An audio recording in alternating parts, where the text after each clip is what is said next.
আসসালামু আলাইকুম, শুভ সন্ধ্যা। কেমন আছেন আপনারা সবাই? আশা করছি সবাই ভালো আছেন। খুব ঠান্ডা পড়েছে কিন্তু। তা আমি কিন্তু রান্না করেছি কই মাছ। কই মাছটা আজকে আমি কাটা পেঁয়াজ দিয়ে রান্না করছি।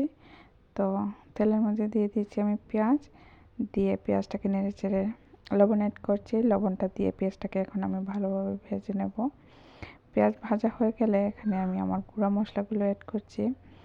দিয়েছি আমি হলুদের গুঁড়ো, তারপরে ধনিয়ার গুঁড়ো, আর দিচ্ছি আমি মরিচের গুঁড়ো।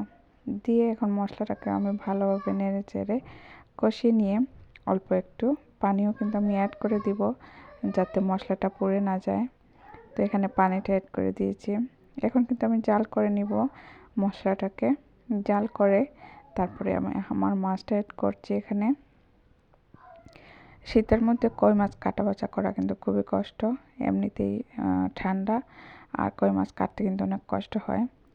তারপরেও কিন্তু খেতে ভালোই লাগে। আর আজকে কিন্তু আমি মাছটাকে ভাজি করিনি। মাঝে মধ্যে কিন্তু ভাজি ছাড়াও মাছ খেতে ভালো লাগে। মাছ সবসময় ভেজেই রান্না করা হয়। তাই আমার মনে হয় যে মাছ ভেজে রান্না করে মাছের যে একটা ফ্লেভার থাকে, সে ফ্লেভারটা কিন্তু নষ্ট হয়ে যায়। তো আজকে একটু মাছটা না ভেজেই রান্না করে নিয়েছি। দেখেন মশলার মধ্যে দিয়ে কিন্তু আমি মাছটাকে একটু নেড়েচেড়ে এখন কষিয়ে নিচ্ছি এপিট ওপিট করে। কষিয়ে নিয়ে জাল করলেই কিন্তু আমার মাছটা রান্না কমপ্লিট হয়ে যাবে। আমি এখানে আজকে ঝোল দিব না, একটু মশলা মশলা করে রান্না করছি। তো এই তো আজকে কই মাছ রান্না। কেমন হয়েছে অবশ্যই জানাবেন আমাকে। আপনারা সবাই ভালো থাকবেন, সুস্থ থাকবেন। আমার জন্য অবশ্যই দোয়া করবেন, আমার বাচ্চাদের জন্য দোয়া করবেন।